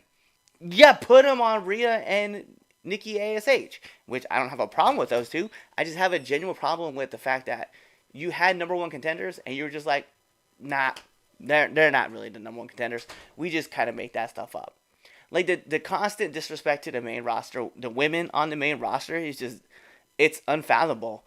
And like even on Raw's side, right, where you have Shayna like gonna be competing, obviously they're gonna want her to kind of come across as like this like hardcore baby face, this like really great tweener, and she may dominate the tournament. You know, she'll have like a tough time with Doudrop, and then what?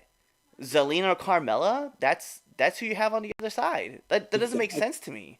Exactly. Like, it doesn't make sense. Like, I know you want to have a good heel to compete against your strong baby face, but you might as well have not had any women from SmackDown on the show and just said Raw's gonna have the women's championship because we know who's going to win. And even if Zelina wins, what does that do for your momentum that you have going for Shayna? Or what does that go for, let's say Natalya is in that tournament?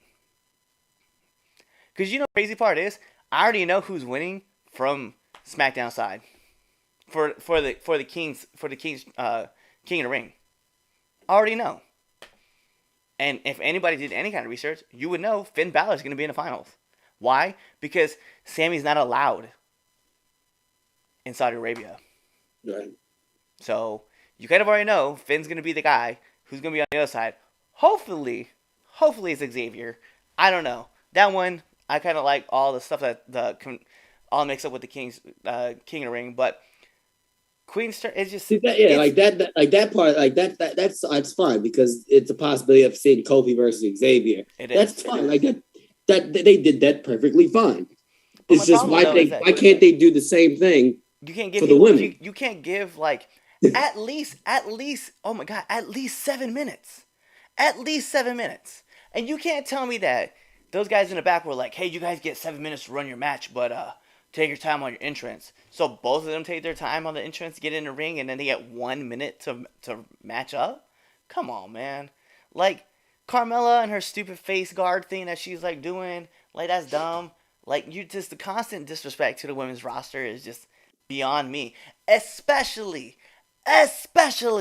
when WWE knows Impact is gonna run something like the Knockouts Knockdown tournament that's going on for Impact. You cannot tell me that they're not paying attention. You legitimately did an NXT for the ladies show where it was just all about the women wrestling, and then you put that on Smackdown. Get the fuck out of here. Are you telling me that we're gonna get a 3-hour Raw and 5 minutes of that is gonna be the women's wrestling? Like, is that what we're really, really trying to get at? Because that's what I see. That's legitimately what I see is going to happen. And then the rest of the time is going to be filled up with other stuff. I can't be open to the disrespect that you keep giving this women's roster. Like, I just can't. Like, if you cannot book these women to show off how good they are, why the fuck do you have them? You won't even put it on right on Raw. You have a 3-hour program on Raw. The women, 1 segment. That's pretty much it. And then you could talk about the women's tag titles, but let's be real. You don't have any teams in the tag division. In fact, the only team that you had that was really running in the tag division, you got rid of them earlier this year. And they're going to come back October 23rd at Bound for Glory, a part of Impact. Like, it's just, I don't know. To me, like, I can't take it. I just cannot understand, like, let's be real. Dynamite, AEW, book their women better than SmackDown. I second that. How is it that that's the thing? Because remember last year we were talking about how bad AEW was booking their women. And I was throwing this mic all around. I was throwing everything, everything around. Talking about how they, AEW's women's division was god awful. But now it's the other way around. AEW has this strong women's division, and I said it last year. I was like, "Yo," and the funny thing is, I would even say Impact. I think, and I know we're not, we're talking about other, women's division. I even think Impact's women's division is up there as one of the best women's divisions in wrestling right now. Impact. I feel like NWA takes care of their women better than WWE. Yes. Not only, absolutely. And don't tell me, well, what about NXT? What about NXT? What about it? Because if I was to take on average the 3 programs and put them all together, and we even let's say we gave NXT 4 out of 5 stars, right? We're like, yeah, their women's division, 4 out of 5 stars. Raw and SmackDown aren't on the grading system. In fact, they would pull down NXT to probably 0. We may give them a star for WWE. It's just, I can't, dude. I can't. I like the idea of Zelina Vega winning. I like the idea of Carmella winning. If there was a strong face to go against. Like Carmella, Liv Morgan beating Zelina Vega and then possibly losing to Shayna Baszler. That would have been better. Toni Storm beating Zelina Vega, then beating Carmella or Liv Morgan and going on to face Shayna Baszler. That would have been a better thing to do. Shit, any woman on that side, it would have been better if you would have just had the heel face dynamic. Now you got 2 heels running against each other. And at that, 2 heels who just teamed up less than a month ago to beat up Bianca Belair before SummerSlam. Actually, 2 months ago. Because SummerSlam was a while ago. Yeah. But SummerSlam, you had Bianca Belair and Zelina Vega together running with Sasha Banks, beating down Bianca Belair. And then Bianca beating both of them down. And not only that, Becky destroyed Carmella during SummerSlam when she was supposed to be in a title match against Bianca Belair. And then Bianca Belair beats them the following week to earn her #1 spot for Extreme Rules. This is what we're doing. Like, these are the people we want. And now you're gonna try to convince me. You're gonna try to convince me that one of these two women are legitimate contenders for the Queen's crown? Get the fuck out of here. Stop it. Get some help.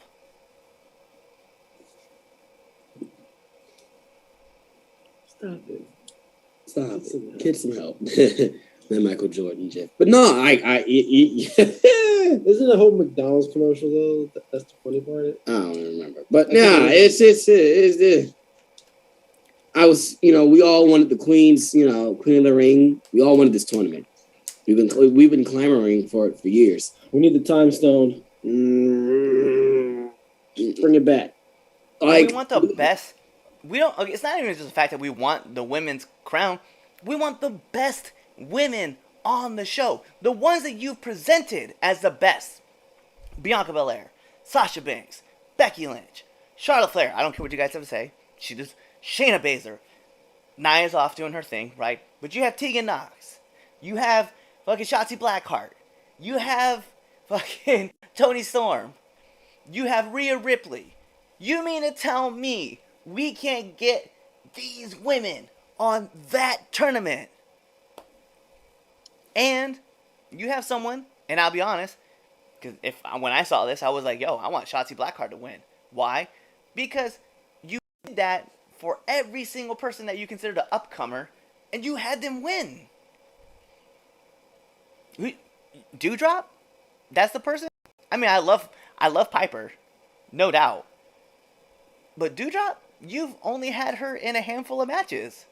And at that, her match time is like maybe 3 minutes. You have not presented her as the person. So why should we perceive them as such? Like, it's wild. I want to bring back a point I wanted to make. What you're saying, the women's revolution. The women's revolution was between what year was that? 2015 to 18. That's the women's revolution. We're not in the women's revolution anymore, and I know that sucks to hear. I know it sucks to hear, but we are not in the women's revolution anymore. This is. I don't know what it is. It's not what the women's revolution was supposed to be. This was not what was supposed to be the after effect of it. I will say that. It's degrading now. I know we don't I know we don't give too much merit to what the Bellas say, but when Brie Bella comes out there and talks about how bad the women's division is being booked and she's nowhere near wrestling anymore, it tells you something. And that was one of the people who spearheaded the women's revolution. Like, we're not in the women's revolution anymore. The women's revolution was gone once Becky became a mom, and she was gone. Once Becky left and Ronda, all that, I think that's what I was saying. No. Once Ronda did not come back, that was it. Yeah. Once Ronda and we blame you, Ronda Rousey. It was no longer because they stopped caring. They stopped caring. You know what's crazy is I also did mention, like, I know she's gone for a little bit because she's getting married, and congratulations to her, but you mean to tell me that Alexa Bliss wasn't going to be in this tournament? Couldn't have been in this tournament? Naomi! Oh my God! So you don't know. That's what I said. And I just said they could have put Naomi in that spot. You could still do the stuff with Sonya Deville. Have that a part of the tournament. Give us stories. That's what made the King of the Ring so good back in the day. was that you gave us stories inside the tournament To make you care. to make you care about. What? You think I know how to book a wrestling show? Like But, you just but haven't we already give said it? me 8 names and put them together, and I'm supposed to go, all right, Queen's Crown, yeah. What the- Like, why? Let me get my. And But here's the thing: having them cut promos and cut the same promo before the match does not help. I'm glad I remember that because my wife brought it up. Okay, that's down. Like she was like, "Ooh, why are they mentioning like Zelina was mentioning all the different Egyptian people as far as being royalty and everything, Cleopatra, all this, right?" Tony Storm cuts the same exact promo talking about 80s, like what? And it's the same promo, like legit. It was the same promo.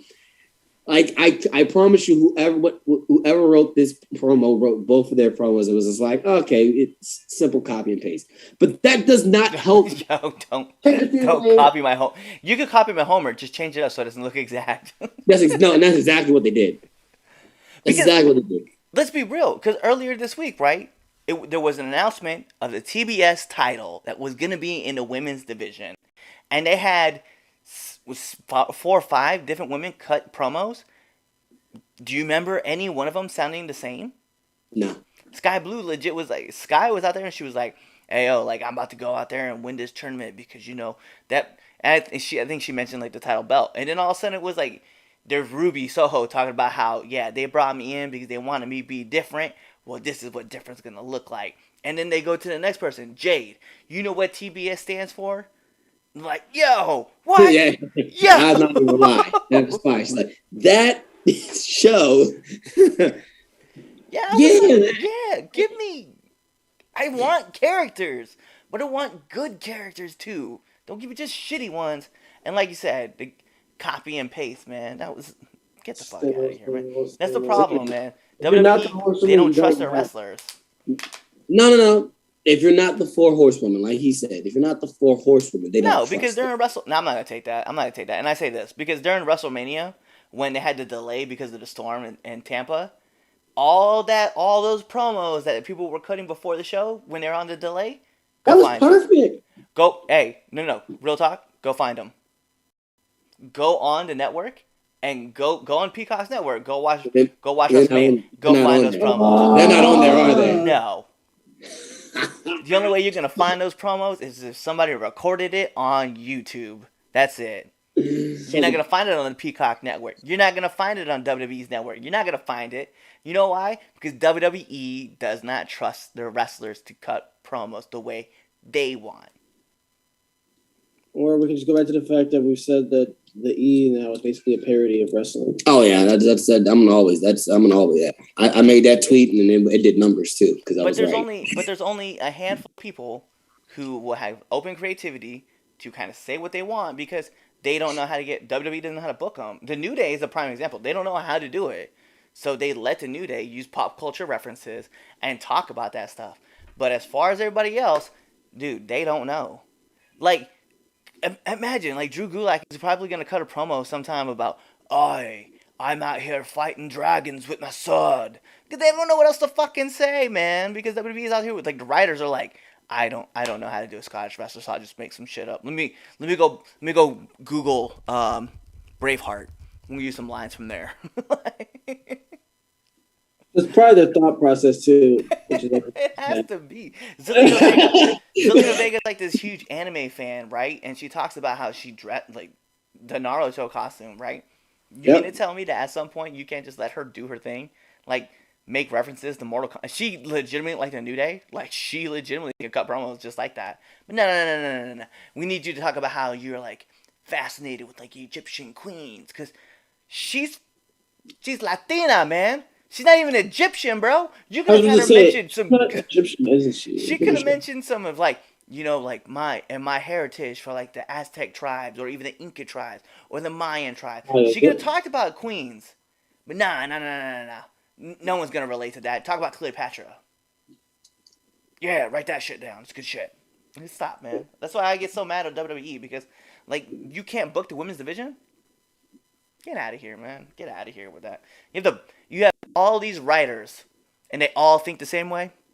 It's terrible, bro. It's just terrible. Let me talk about Joan Jett and Pat Benatar. Yeah, these kids will get those references. Good shit. Bruce Springsteen. Yeah, she's a rocker. She knows what she's talking about. The funny thing is this. I'm gonna do this. I'm gonna ask kids at my job if they know who Bruce Springsteen is, and watch them go, who? Just start off like this. Hey, do you I had kids who didn't even. These kids didn't even know who R. Kelly was. Who's Pat Benatar? That's a name that Tony Storm referenced. Do you guys know who Fleetwood Mac is? I actually don't. Tell me who Stevie Nicks is. Oh, I know that one. Listen, I know that one. That's the references WWE are making, right? Yeah, no, right, exactly, and it's just it don't work. It just don't work, and it boils down to, like we said, they don't care. They don't care anymore. They don't. So they're like, all right, we're entertainment group. We just entertain people. Yeah, we're entertainment. You don't even do a good job of that. No, they don't. They don't. And you guys like Roman? We'll put him in the middle of the show to make you guys watch. No, he either goes on first or last. Because that's my issue. And I get upset when they do put Roman in there. They in the middle of the show. I was like, why don't you just open the show with Roman? If you're not going to have him wrestle, we got to get over that. If you're not going to have him wrestle, have him open the show. I don't need to wait 45 minutes. That's the good part. To get to watching the world champion. Put him on first. And I know you want to do the women's segment, but put the women's segment at the end. Why does Finn Balor have to close the show? Like, why? Is he the biggest story? No. It's not even the most important thing going on in the show. Roman and Brock and the women's triple threat match. That's your two biggest ones. So why not let the man, the EST, and the Blueprint close the show, and then the match can happen in the middle. Yep, absolutely. And then you can have that Naomi and Sonya Deville. I was gonna call it that stupid segment, but I felt like that would be disrespectful to it. But you can have that segment right in the middle, because that 5 minutes, that 30-second promo where your match is against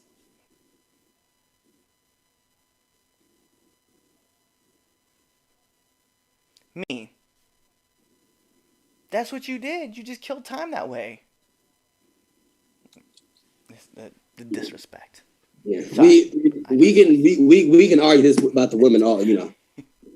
I love women's wrestling. I need more from WWE for women's wrestling. I need them to want to give us more women's wrestling. Same with AEW though. You don't get off the hook. You don't get off the hook, Tony. I want more women's matches.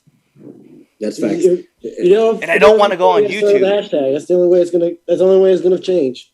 But that's the thing. We shouldn't have to start another hashtag, though. I would say we already did that. In order for it to actually happen, you gotta start another hashtag, and hopefully it blows up. And we already did that. We already did the hashtag. Like, why the fuck do we have to do it again?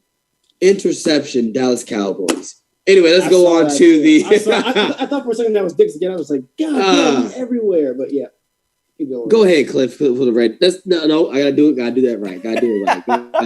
Gotta do it right. This has been a red ass show. That's what you're talking about. The one where it just becomes red ass. I went off about Tessa.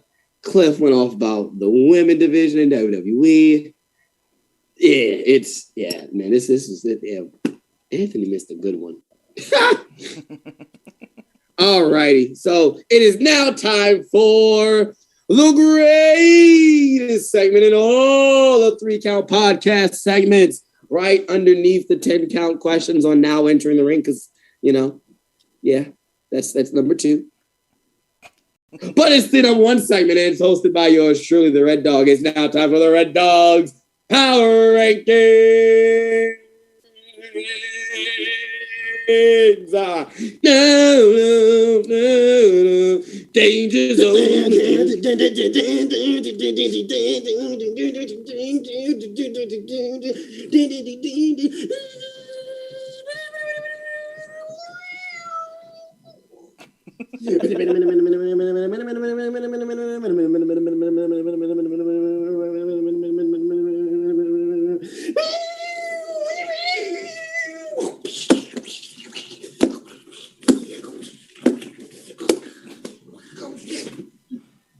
Yo. All right. Well, that was interesting. All right. Let's get into this. This week is be crazy, man, because we don't have any mentions. Oh, word. So yeah, we jumping right into it, man. I would say normally, I mentioned at the top, my match of the week with GCW. Obviously, as you guys can tell, they are not on the list, so we're not going to worry about them right now. So let's go ahead and jump into. I gotta pull this right back up really quick because I did accidentally delete something. All right, so let's get into number 10. We're gonna have Deonna Purrazzo versus Masha Slamovich, and this would have been Impact's Knockouts Knockdown. Also, fun fact too, Lady Ref Lane, we see you, we know. Lane Rosario, shout outs, much fun seeing you in that whole thing. Let's get into number 9. This is CM Punk versus Danny Garcia on Rampage. So that's number 9. So you can only imagine how it goes from here. Let's talk about the finals, or my number 8 match. The finals of the Impact's Knockouts Knockdown tournaments. This would have been Mercedes Martinez versus Tasha Steelz. Like, fly. Also, I'm not going to lie, kind of impartial because I'm a fan of Mercedes Martinez, also a fan of Tasha Steelz. Hey, we're in your spaces. We know. We are always in Tasha's spaces.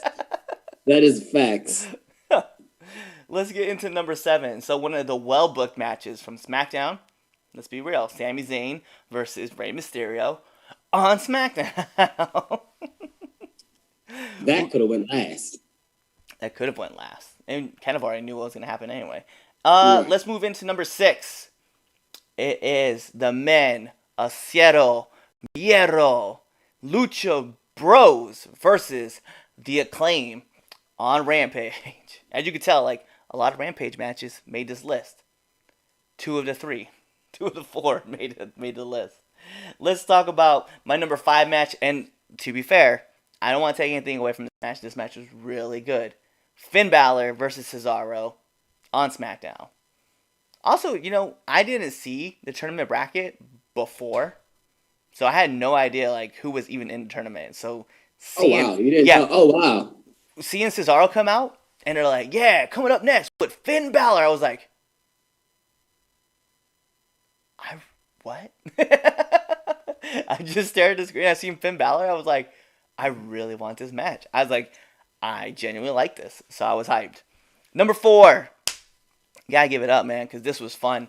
TNT title match. Sammy Guevara versus Bobby Fish. Kind of knew who was going to go over anyway, but still on Dynamite, just the whole match itself was just really good. So, and big ups to Bobby Fish. I'm glad that he is now all elite. We're going to go to number 3. All I need is one more. Yeah. Do you really need one more? You can always get the other person. You can get both of them. You could get both of them. I mean, WWE's already kind of said they want those bigger, hulking kind of dudes. And if you're going to put Roderick Strong in the NXT Cruiserweight division, might as well just cut him out. Let him go. Him and KOR. Number 3. I like this match. It was a lot of fun. But more importantly, and it's going to sound funny because you're going to be like, what story? But let's give it up for the Elite versus Jungle Express, Christian Cage, and Bryan Danielson. That is number 3. I did not like it. I'm sure because Jungle Boy took the pin again. But, I loved how the story starts with them all getting the 1-up and eventually the cohesiveness of the super elite. Is that what they're gonna call themselves? I don't know. The elite eventually just wearing it out. It's essentially the Nexus angle. Just eventually you just have a team that just knows each other and destroys all these singles stars, minus Jungle Express, but they were just outnumbered at that point. What about the botch? There's botches everywhere. I know. Botchamania. Let's say Botchamania is hilarious. Luchasaurus almost breaking Kenny. I mean, he would have done the world a favor. Yeah, and you see, my that's what I'm saying. Chaz. So let's get Sorry. into number 2. This would be a fatal 4-way match that was one for the ages, and we have MSK versus Brooks Jensen and Josh Briggs versus the Grizzled Young Veterans and versus Carmelo Hayes and Trick Williams. That was fun. I love that match. So, if that was my top match, and that was on NXT, what is the top match? Easy. I mentioned it earlier in the show. Give it to Alexander Hammerstone and Jacob Fatu for the MLW heavyweight title. Genuinely liked this match. That was really fun. And Jacob Fatu he's a monster, man. And I love watching him work. So seeing the two of them together, it was a lot of fun. So, yep. There you go. Number 1 match. Besides that darn, 8-man tag match. And I'm usually not a fan of multi-man matches. Like, we've talked about this, like, numerous times on the show. Yeah. So for me to, like, go back and watch them, I'm like, I kind of like this. And I love, like, the BTE trigger, like, at the end with all 4 of them, just from all 4 different directions. It was like a 4-post massacre. It's like, I liked it. I didn't like it when when Matt and Nick do it. I didn't like it when they added Kenny doing it. I damn sure don't like it that they got Adam Cole doing it. And then I had this. Okay, so off topic, really quick.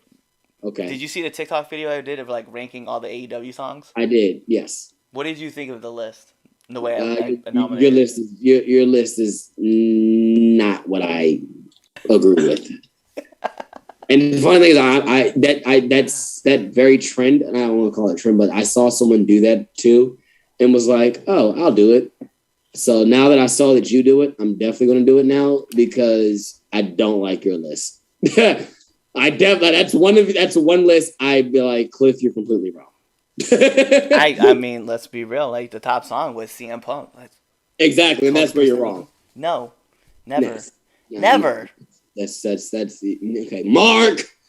Oh yeah, Mark. I'm definitely a mark for Cult of Personality. That's my favorite. I'm not even gonna hide it. That's my song on Guitar Hero.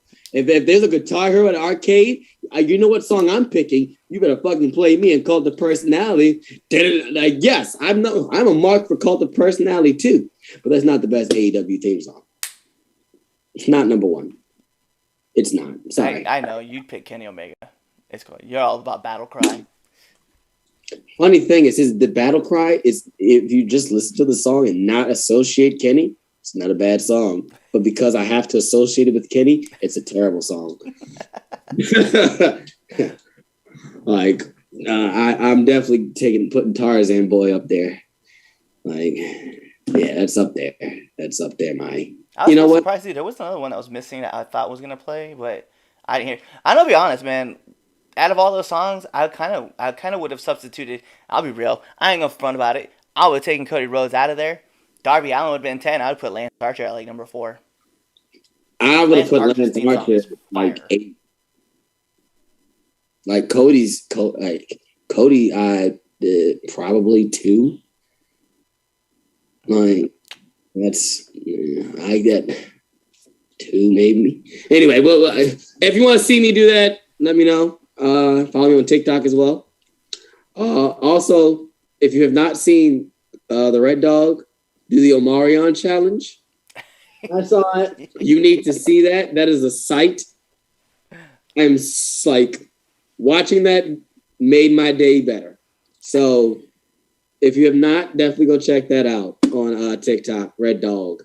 TikTok. What is your TikTok clip? Was it Red Dog? Something? Yeah, the _Red Dog 85. Okay. That's what I thought it was. I just want to make sure I didn't give like the wrong number or something. But yeah, go check out Red Dog's TikTok to see that.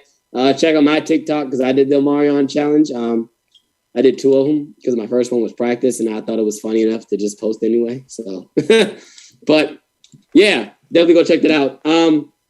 Thank you if you made it this far into our show. This was definitely a doozy. You had us. Yeah, you got us yelling about wrestling, okay, and getting hot and fired up for this stuff. So if you made it this far, you get a trophy. If you're a PlayStation guy, you're an Xbox guy, you get an achievement. So high five to you for making it through. But make sure you subscribe to us on all of your favorite podcast platforms. Subscribe to us on YouTube. Hit that bell button so you don't never miss a video because we got content for you, okay? We know how to produce content. So hit that bell button so you don't miss the content that we produced for you. Follow us on all of our social medias, whether it's 3 Count Pod or on Twitter at 3count_pod. Buy a t-shirt at Pro Wrestling Tees /3 Count Pod. Anything else I'm missing? You know what? Just be there next week for the next episode. Okay? And I'm not